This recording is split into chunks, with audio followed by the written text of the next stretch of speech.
All right, good evening, folks, and welcome to the Shoreview Environmental Quality Speaker Series for 2023. My name is Tim Pratt. I am the chair of the Environmental Quality Committee, and it's my great pleasure to welcome you folks both here in person and who have braved the wind and didn't get blown away, as maybe an empty recycling cart does every now and then. I've heard some stories. And for those of you who are joining us either live or on cable or watching the web stream. Tonight's presentation is about what happens to our recycling. And we try to find topics that are kind of timely. And we felt this was very much so based on a couple of things. You've all probably heard the news stories that said China stopped buying our recycling, which is only partially true, which our speakers are going to talk about. And then the latest one, just a few weeks ago, where the Sierra, no, it was Greenpeace, it came out with a report that said our plastics aren't being recycled, which is also not completely true. So we said, let's bring in an expert to clear the air, give us all the details, share the true story about the recycling. And after Miriam's presentation, we will have a little time for a Q&A, and I've got the stick mic, so if you're old enough to remember Phil Donahue walking around, that is going to be my job once I hand it over to Miriam here. But let me introduce Miriam Holsinger, who's our presenter today. There. Now I'll read all the right words. Miriam is the Vice President of Operations and Business Intelligence at Eureka Recycling, which is a nonprofit social enterprise in Minneapolis working toward their zero waste mission through a variety of initiatives, including innovative recycling collection and processing programs. She's worked on recycling and waste reduction issues for more than 20 years, last 16 of which were at Eureka, where she uses continuous process improvement to oversee the performance of the materials recovery facility. Her work includes selling the sorted recyclables and evaluating opportunities for increased quality, technology, environmental and social impact, and efficiency. So please join me in welcoming Miriam Holsinger. Thank you, Tim. Thank you, everyone. It's good to be here. So first, I'm going to take you through our virtual recycling tour. So there'll be some videos, and we'll talk about our organization and what we do and how we operate, and then we'll have time for a Q&A. So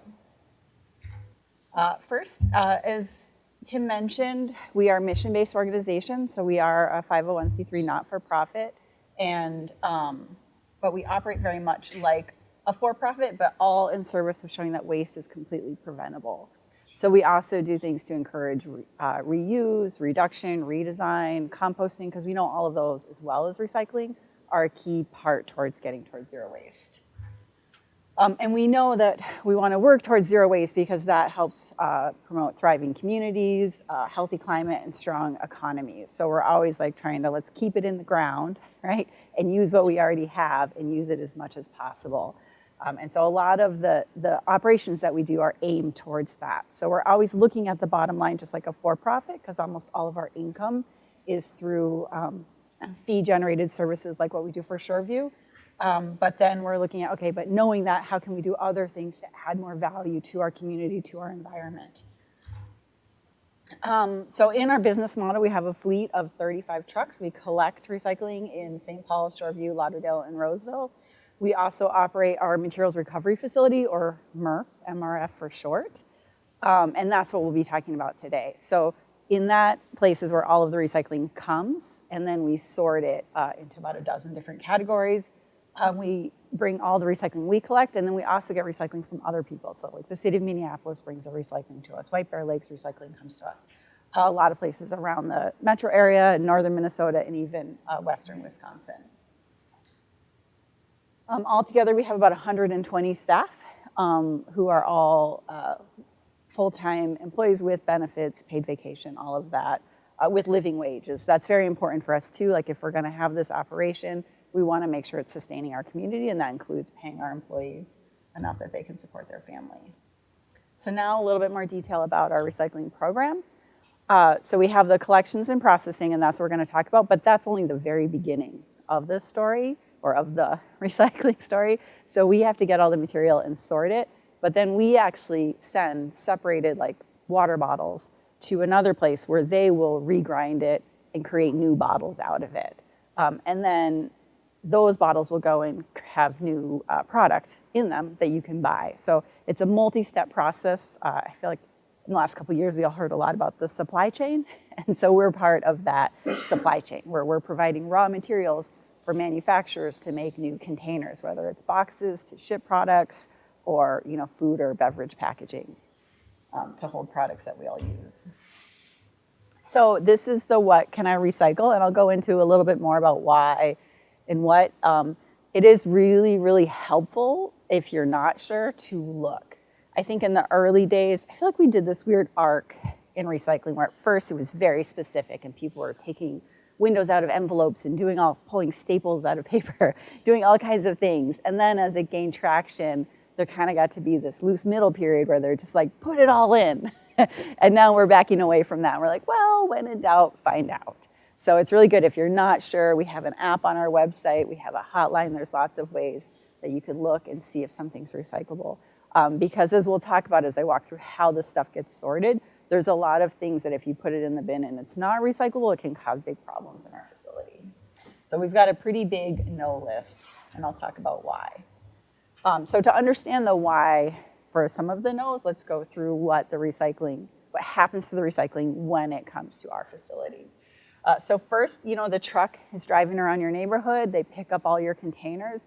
Every single truck will collect anywhere from 500 to 1,000 households recycling on it. So there's a lot of material mixed on that truck, all commingled together.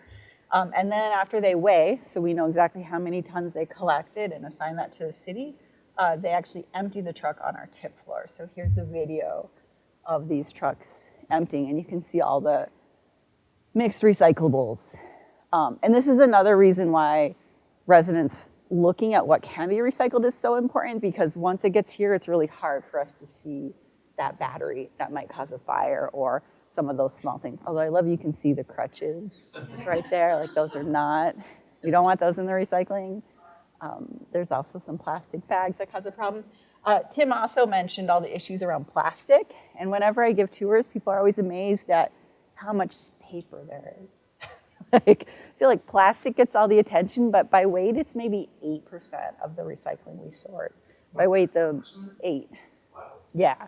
So about 50 or so percent is paper and cardboard. So the vast majority of what we still get is paper and cardboard. And then another like 15 to 20% might be glass, which glass is really heavy. So that's why, do we count it by volume or weight? Because it can vary a lot. So after the material is on our tip floor, our equipment operator will collect it, and they're the ones who are also always looking for what we call bad loads. We rarely see these in the residential stream or more commercial. Sometimes multifamily is harder, where we might see a load that's full of plastic bags or something, and then we always let that customer know so that they can educate their staff. But we're not going to see the one bundle of Christmas lights like that. As you can tell, it's a little hard to see in that pile. So our equipment operator grabs the material and they load it into our in-feed hopper. And if you look, you can kind of see the spinning drum, and that helps meter it. So this metal slide is actually bringing this up into our pre-sort house, where we remove a lot of the stuff that causes serious damage to our equipment and that we really wish wasn't in the recycling. We get about 400 tons per day of recycling. So that tip floor picture you saw is about 2 days worth. And then we process anywhere from 40 to 45 tons per hour. So it's a pretty robust speed. It always amazes me. So here they are in the pre-sort house. And this is where they remove things that cause damage to our equipment or cause safety problems. So they'll be looking for plastic bags, are a huge problem. They'll also be looking for big pieces of scrap metal. Now, metal is very recyclable, but because all of our material is sorted by shape, weight, and size, and scrap metal, which can be like brake rotors or crutches or frying pans or kitchen knives, all kinds of things, because it's not like a shape, weight, and size of a bottle and can, it will jam in between parts. It can cause harm to our staff, especially if you're going to pull something off the line. You don't realize how heavy it is. It can cause strains. So even because the material bounces along on conveyors, one time this little bolt this big that was heavy, small but heavy, bounced out and hit one of our motors and broke it, and we were down for a couple hours. So shape, weight, and size is really important. So our system is really designed to sort your bottles, cans, paper, cardboard, food and beverage containers, that kind of stuff. So not the odd pieces of scrap metal, not Christmas lights. Electronics are another big problem. And then in the pre-sort house, you can see the speed at which the line is running. So this staff are looking for trash, is what she's putting over there. That looks like a piece of scrap metal, so she's gonna put it down the scrap metal dumpster. There is a pull cord they can stop that pauses the line for 15 seconds. There's another one that will stop it for much longer. So they can always do that as needed. You also saw she dumped a plastic bag. This is something that we do, is we don't have them open the bags. A couple years ago, we did a study, and we looked at, like, is it worth our staff time and safety to open the bags, and we decided it wasn't. First of all, we found the majority of those bags were almost all trash. There might be like someone cleaned out their car and there might be 2 cans, but they were opening the bag and then putting trash on the line, which usually ends up later where we have to clean it out. The other thing is we realized that they were getting risk for eye splashes, because a lot of times there's liquid in the bag, and when you open it, stuff can splash in your face. And then the another thing is the shoulder strain of doing this all the time is really hard. And then because of the time it takes, they might miss other things that are going by that we need them to stop. So we've really tried to train them to just put the bag in the garbage, and that's what we tell everybody, which is our, like, don't put recycling in plastic bags. That's really important. So after the pre-sort, where they pull out all the things that might tangle or cause problems later, is when the cardboard and the glass get separated out. So before I worked here, I used to think a screen was like something that kept out the flies, but really it's anything that sifts things. And our screens are all actually rotating discs. And the benefit of that is the rotating discs move the material one way while other things fall through. So these are our cardboard screens, and you can see the cardboard flows over the top, and then the bottles and cans fall through. And so, and this is why we say no plastic bags, because the plastic bags will wrap around those rotating discs, and then the bottles and cans won't fall through anymore. This is someone loading cardboard into our compactor. This is the end of that. So after the cardboard falls out, this is also the place, this is actually 2 sets of screens. So also the glass falls about 10 feet and breaks at this point and gets separated out as well. So another common question we get is like, is it okay if my bottle is broken? The short answer is yes, because it will get broken one way or the other. And we intentionally do that, going back to that shape, weight, and size. When glass is small, a couple inches, and heavy, it's easy to sort out from the other lighter, bigger materials. So that's why we intentionally break it. But it does mean other small things will fall through. So that's why we say leave your plastic bottle caps on your plastic bottles, because they will end up with the glass if they're not on the bottles. So then after those 2 materials are pulled out, we do the rest of the, we call it sometimes 2D, 3D separation, or where we're separating the bottles and cans from the paper. And this is equipment that we installed in 2014 when we first opened our facility in 2004. We actually did dual stream. So you may remember when like all your bottles and cans were in one container and all your paper and cardboard was in another container. And we did that because we did a study and found that that really balanced the benefit of keeping that material high quality, but making it easy for people to participate. I remember in Minneapolis, a long time ago, I used to have to separate into like 7 different categories. And that was like your tin cans in one bag, your glass bottles in another. And so that they found really was a barrier to people participating. Whereas if we had two different containers only, more people would participate, but you could keep that material clean. Because when we opened in 2004, they really didn't know how to separate the bottles and cans from the paper very well. And that's still something that, you know, some days is better than others, and is the trick to single stream. We did find when we switched to single stream in 2014, that it did actually raise participation in some areas. The interesting thing is there's some parts, some customers where they were already really high participating and it didn't have any impact. But there's other areas where there was pretty low participating and they started recycling more. So being able to have that one cart definitely helps make it more accessible and easy for some folks to recycle. So wait, I have to hit play. Oh, good sound on this one. Yeah, so here you can see the cardboard separating out, and then they'll go to the rest of the paper. So this is after most of the cardboard has been removed.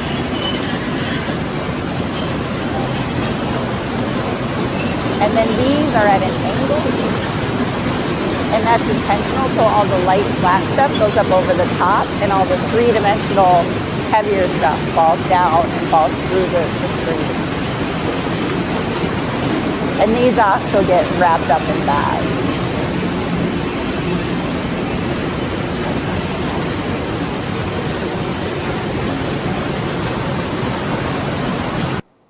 And there you can see, you can also hear how loud it is. It's definitely great to do a tour if you can, because you get the size and scope when you're standing on that pile and you're as big as those crutches and you're like, oh my gosh, that's 400 tons of recycling.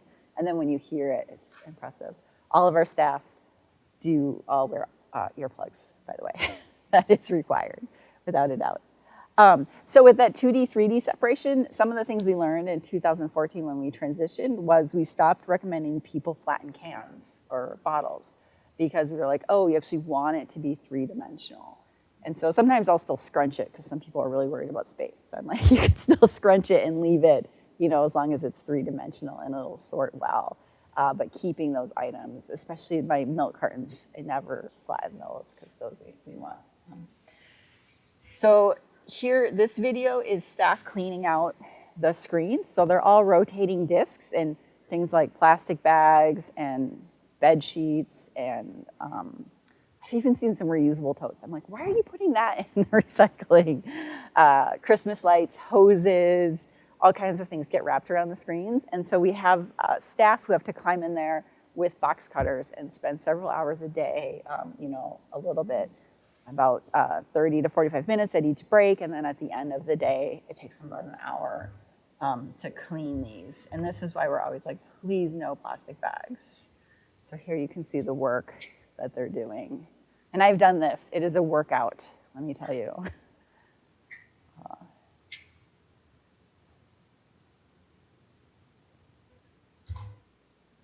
So some other equipment we have that helps us sort. This is the newest addition to our facility, is a robot. So after the 2D, 3D separation where we have all our paper right on one line and then our bottles and cans on another, nothing separates perfectly. So we've got some quality control measures after each equipment. And one of them is a robot that uses artificial intelligence to identify the containers on the line. And then it uses a suction cup attached to a vacuum hose to remove those from the line. There might be audio on this one too.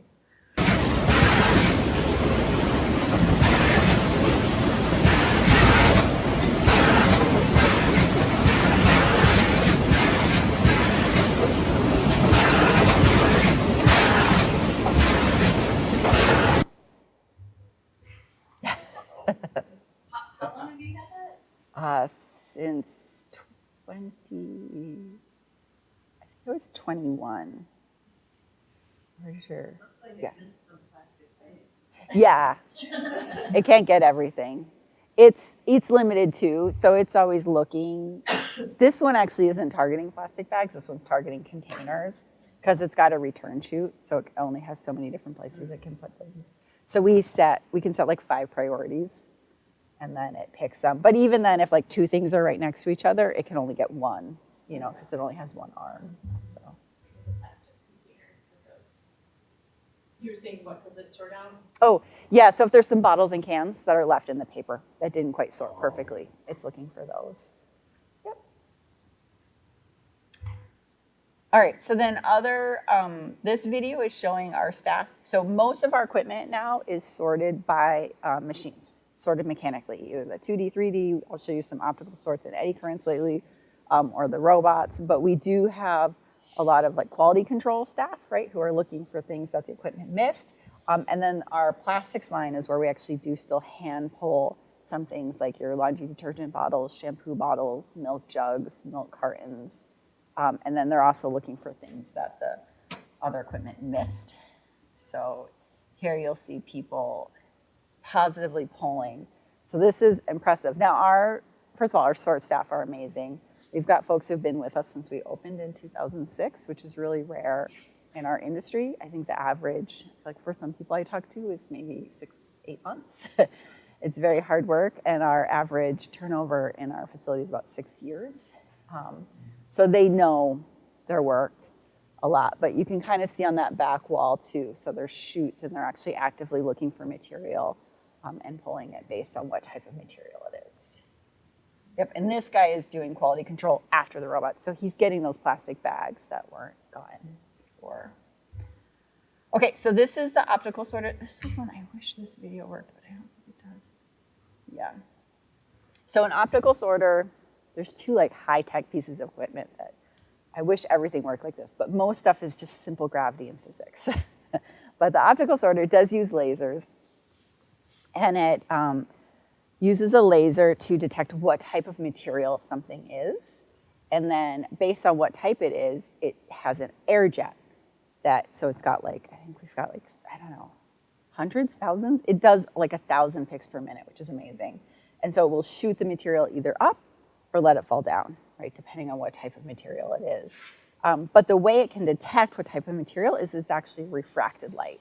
So it shoots a laser at something, and then light bounces back, and it reads that bounce back, and it can tell if it's a number 2 plastic, a number 1 plastic, paper, or polypropylene or yogurt tubs, number 5 plastics. And but because it needs that refraction, it can't read black plastic because black absorbs all light. So that's why so often people are like, why can't I recycle black plastic? And it's because we can't sort it. Right, so because when we've looked at it, sometimes it's number 1, sometimes it's number 2, sometimes it's number 5. All of those plastics, sometimes it's number 6, have different melting points. So we can't mix them. Our markets don't want that, and they can't sort that either. And there's some who really wouldn't have anything to do with it, even if we could, like our PET markets, your water bottles and soda bottles, there's not enough black plastic for them to do anything with anyway, so they don't want it. Whereas the number 2 and the number 5, they could make it into things, but we just can't separate it. So here you can see how the optical sorter works.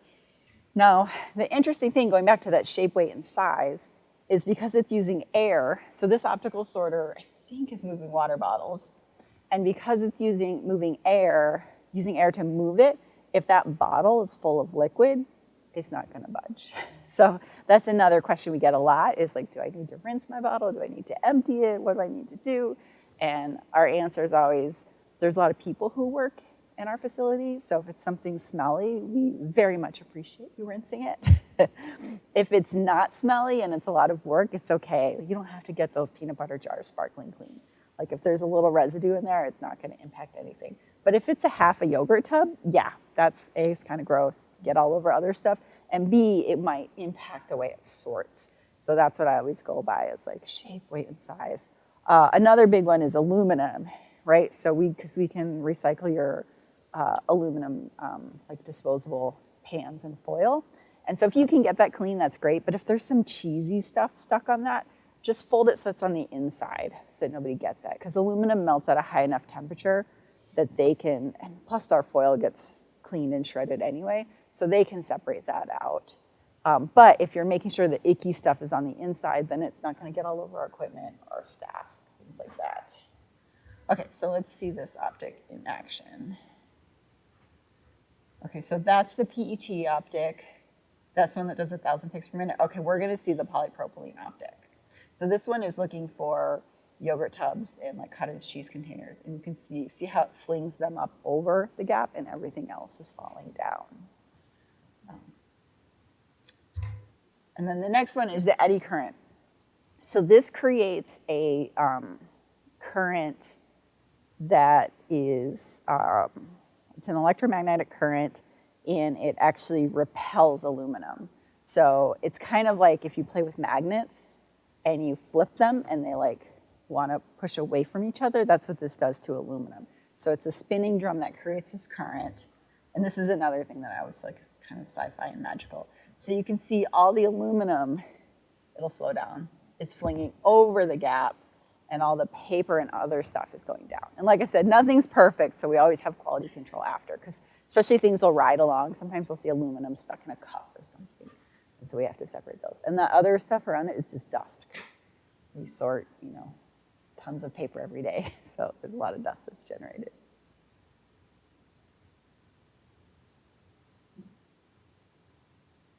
I like how that clamshell got stuck there.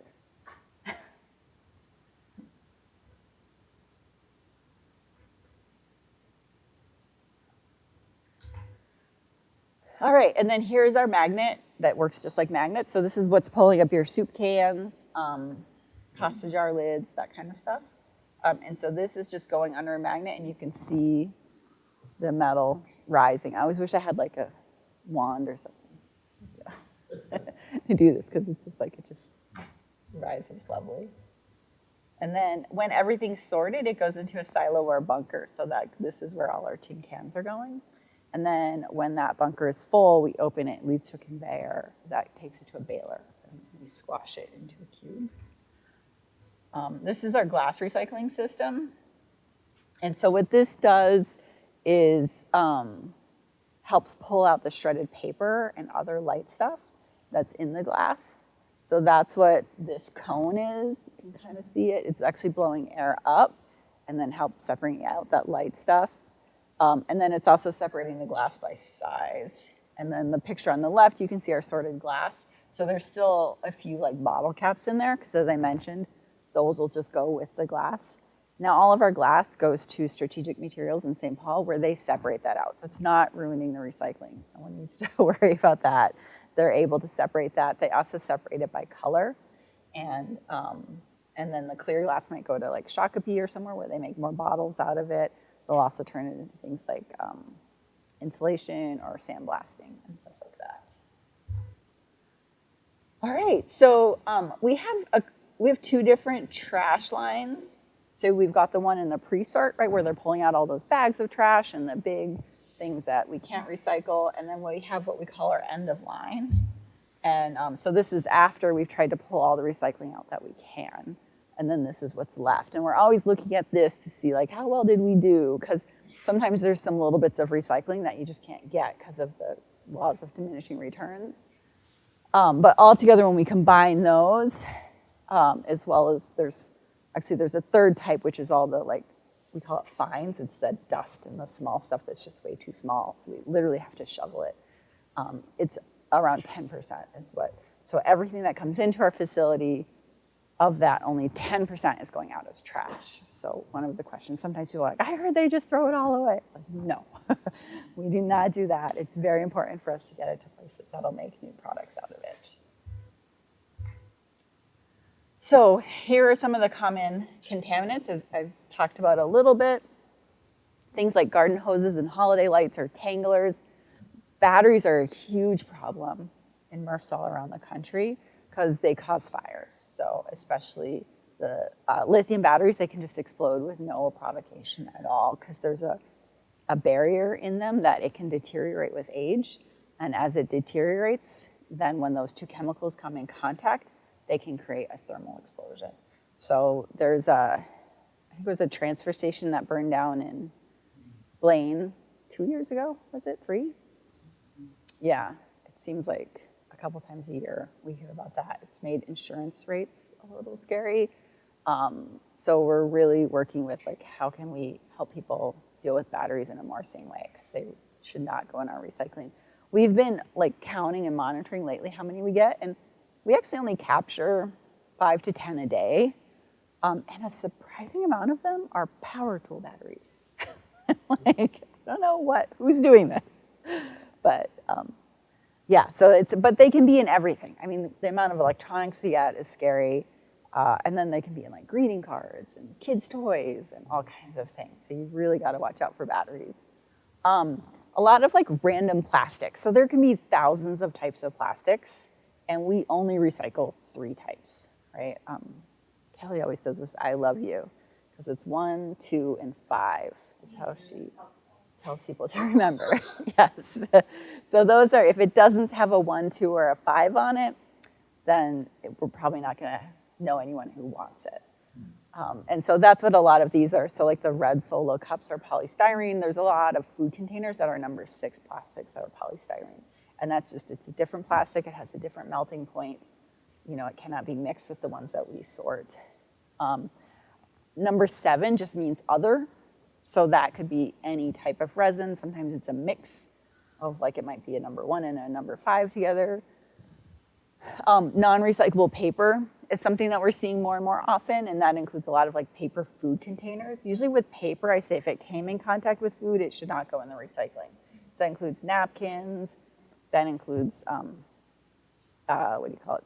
Takeout pizza boxes. No, wait, takeout pizza boxes are the exception to that rule.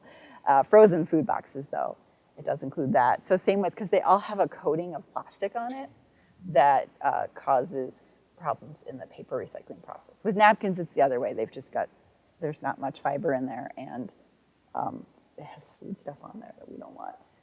Styrofoam is actually, some people don't know, it's actually polystyrene. It's the same as that. It's just they add air to it. So those are both number 6 plastics. We talked about black plastics. Clothes are another big thing because they wrap around our system and cause problems. We used to collect those back when we were dual stream. But then when we switched to putting everything in one container in the truck, we found we couldn't keep the clothes clean enough. They kept getting contaminated with liquid and glass and stuff. All right, so I mentioned a little bit about how stuff gets baled. Here you can see, oh, it's not gonna show you the flow. Like sometimes when you come into our facility, you can feel it, like it does kind of look like a river or a stream as material is flowing different ways. But so this is all PET on its way to becoming a bale. And then the bottom right-hand corner is it after it's all been squashed into a bale. So these are, the top left is natural milk jugs, top right is color. So those are actually the same type of plastic. Those are both HDPE, which is number 2. But we separate those of the ones that have color added and the ones that don't, because once you add color, you can't ever take it out. And so the ones that don't have color are worth about 5 times what the ones that do have color in them.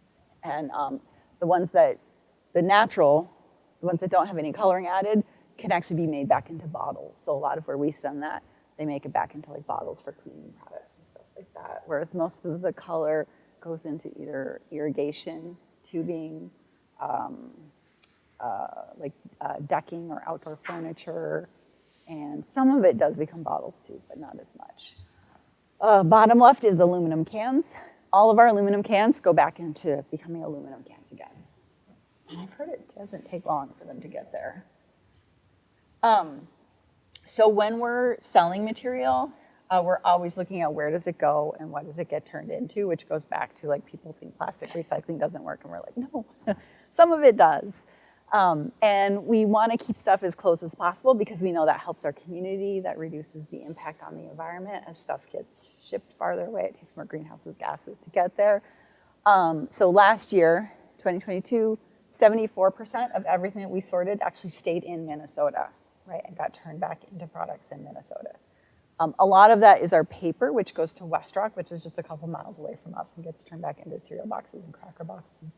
But we also send some of our cardboard to a place, oh, I'm forgetting their location, in Minnesota, and they turn it back into cardboard boxes as well.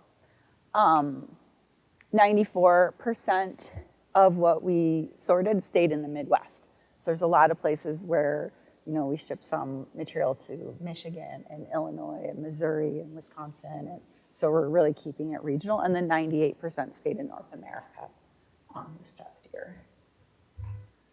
And then I talked a little bit about what stuff gets turned into. Most of our PET, our water bottles and pop bottles, actually gets turned back into water bottles and pop bottles. Sometimes it will go into deli containers, and occasionally it goes into carpet or clothing, but that's more and more rare these days. The natural, the HDPE, which is color or natural, we talked about the bottles or the irrigation. Milk cartons and juice boxes go into, mostly those go back into becoming like tissue these days. In theory, they could go into insulation. And then, so the cans all go back into cans, but the foil will actually go back into a different, more durable aluminum product, so like infrastructure and stuff. Our paper and cardboard goes back into becoming cereal boxes and cracker boxes and cardboard boxes. And then a big one that I hear a lot of confusion about are yogurt tubs and cottage cheese containers, your number 5 plastics. And those go into becoming paint cans. There's a place in Alabama we ship it to, or in Missouri, they'll make like car parts and tchotchkes out of and stuff like that. So those, we do have a couple markets where they can recycle that. All right, oh, and this is just our holiday recycling guide that we have stuck in here because people get confused a lot by this. And I suggested we might add some more holidays into this. I'm like, because it's good to think about what we're recycling every day, year round. But then there's also the special events like, you know, this is more around Christmas, but also and get-togethers, but also like graduation parties or Independence Day parties too. So we're like, no fireworks, no of those red Solo cups. Wrapping paper is another big thing because most of it has glitter or extra stuff on it, and there's just not much fiber. Because if you think about it, they're taking this paper, right, and then they have to pulp it in a blender and then squish it and get the water out and turn it into new paper. So if the fiber there is pretty weak and wimpy to begin with, it's not going to add anything. So, and then no paper plates, napkins, utensils.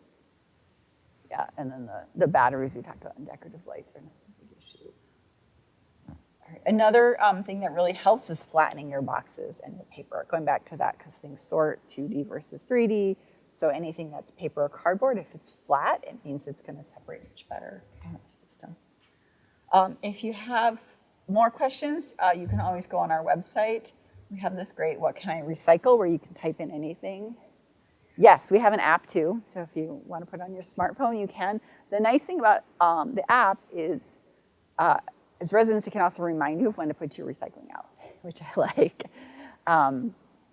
And like with the "What Can I Recycle?", I think we spelled styrofoam like 52 different ways in there. So we really want to make it like if you didn't know how to spell something, it's okay, it'll still come up. And then you can do your pickup calendar. We also have this really fun game, Ready, Set, Sort, that you can play. And all kinds of other stuff. All right, and that's it. Maybe we'll leave it on this page. All right. Do we have any questions? Okay. So early on, you talked about how Eureka Recycling works with St. Paul, Shoreview, and some other, Roseville, other suburbs. What about all the rest of the other suburbs out there? Are there nonprofit or for-profit companies like yours that pick up their recycling? Not as many as there used to be. So when recycling really started gaining steam in the 80s, there were a lot of like nonprofit recyclers who stepped up to the plate and started helping neighbors, and that's how we actually formed. We're a set of neighbors in St. Paul who wanted to help each other recycle, and that just grew into a bigger and bigger program. But as recycling became more common, it started getting more and more profitable. So then the for-profit businesses started adding it to their service. So you see that they only did trash service, and then they're like, oh, people want this recycling service. Maybe we'll do that, which is great because it makes it more accessible, but it did mean that a lot of the not-for-profits couldn't compete and then ended up going out of business. So right now there's just 4 left, and we actually have a group called AMBER, the Alliance of Mission-Based Recyclers, and we're the only one here, and then there's one located in Ann Arbor, Michigan, in Boulder, Colorado, and then in California. So yeah, not as many. If I could add to that, state law requires that cities provide the opportunity to recycle for all the residents at the place where they live. So all the cities, the ones that don't have Eureka, they all have to have some sort of recycling program. Is that true of towns as well? And Yeah, usually the counties pass that responsibility down to the cities, at least here in the metro area. But in greater Minnesota, it's the counties that run the recycling programs.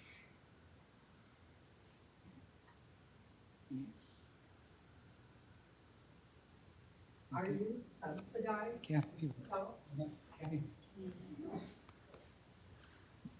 Are you subsidized, or do you pay for yourself with the revenues from recycling? Yes. Well, it depends on how you define subsidized. So we operate just like any other for-profit recycling company. And so it's a mixture of, so there's a cost to separate all this material, right? So there's a processing fee. And then when markets are good, we'll give a revenue share back. And when they're not, then our customers help cover the difference of that processing cost. Yeah, and that's pretty standard. So there is that, but it's also, I would say, less than trash generally. So that's when people are like, are you subsidized? Well, less than trash is subsidized, because trash is definitely very subsidized in the sense that, you know, all of your taxpayer dollars are going to cover that.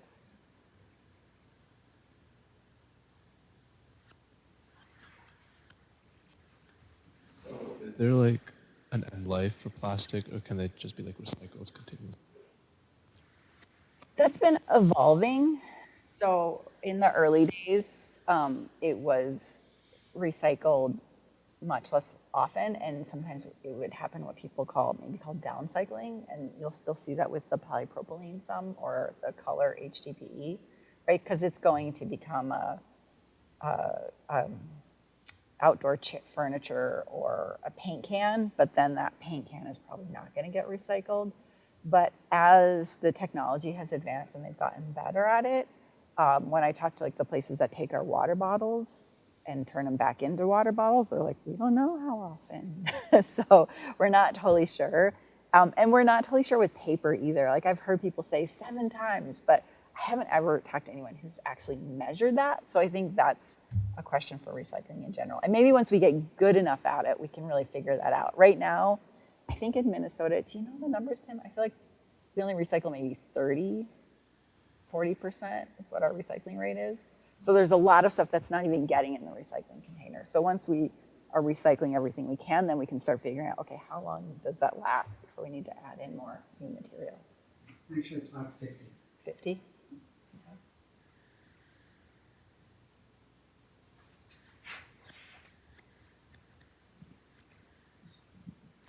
Why can't the egg cartons be recycled?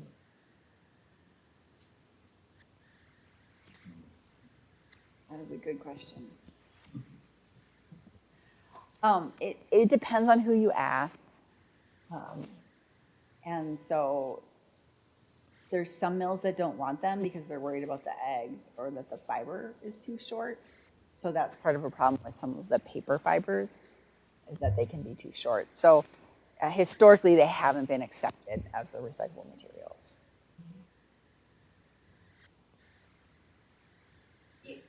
Eureka takes them though, right? I think we don't.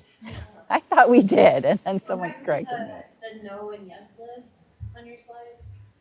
So I just downloaded your app, and I hit paper, and popped up was paper egg cartons. Do not place this It says don't. compostable items in your recycling. Yeah, we say that they can be composted. Yeah, they're not listed here on the no category either, though. Yeah. They're a little bit of a confusion. And that's what sometimes people want it to be really clear, and I'm like, oh. Part of the issue too is there's not a lot of regulation around packaging, right? So it's like, this is the issue with freezer boxes too, right? Is that we don't know, or the black plastics. If all of our black plastics were polypropylene, we could recycle them. But because packaging companies can create anything they want, and we're just kind of stuck being like, what do we do with this? There's some things where we're like, it's a gray area, but we just have to say no, because we want to maintain a quality product for our end markets. You mentioned composting, and I'm wondering, does Eureka handle composted materials also?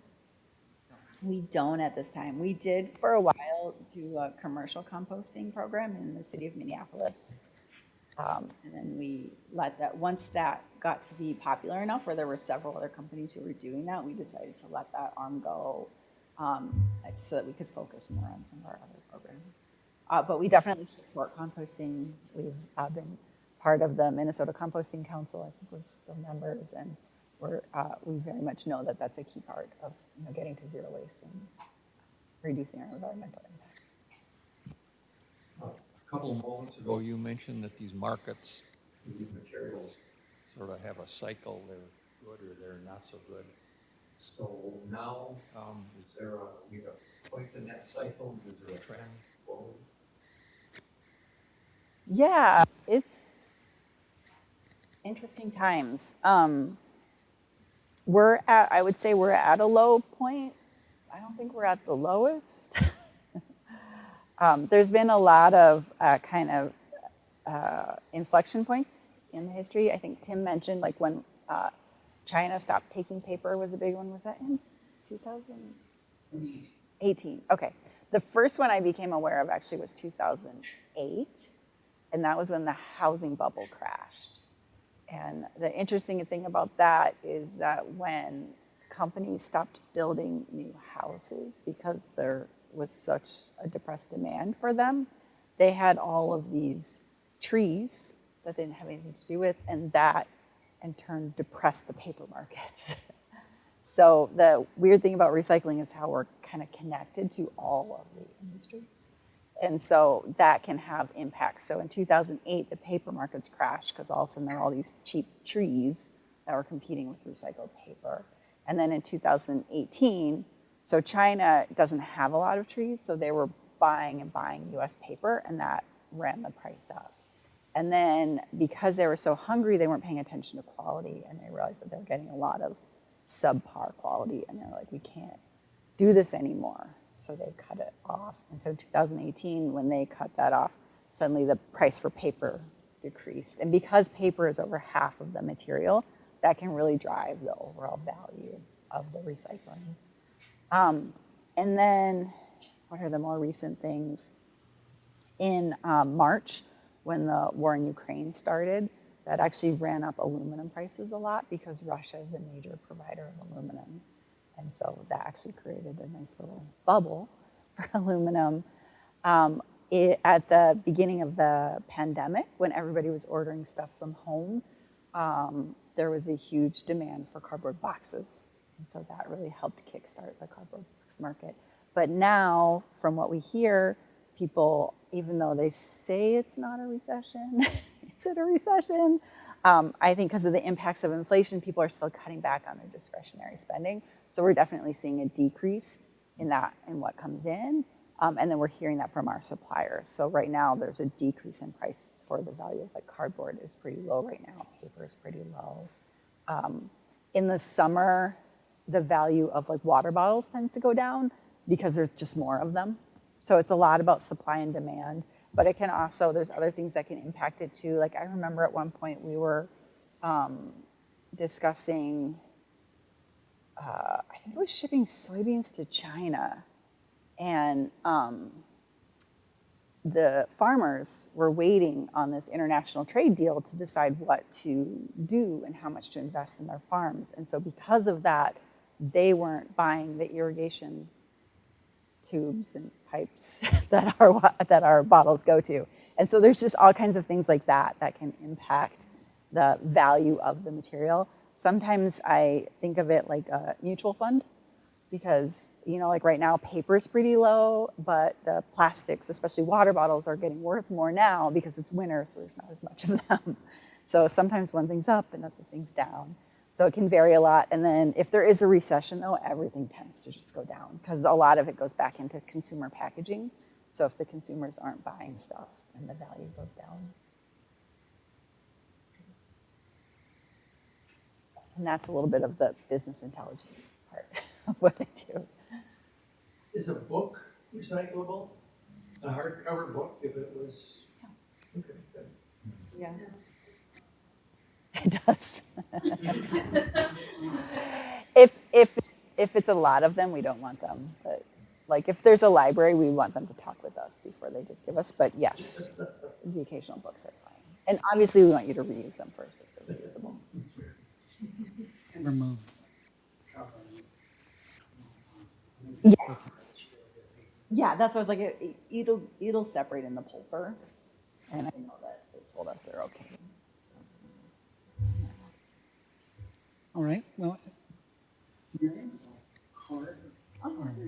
Thanks. And if you'd all join me in thanking for her presentation.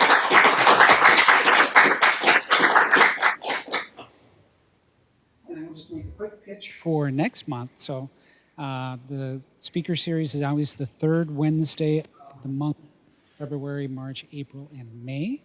So March, our guest speaker will be Susan Young with the City of St. Paul, talking about organized garbage collection and how that works and how that might be something that we might want to look at here in the city of Shoreview.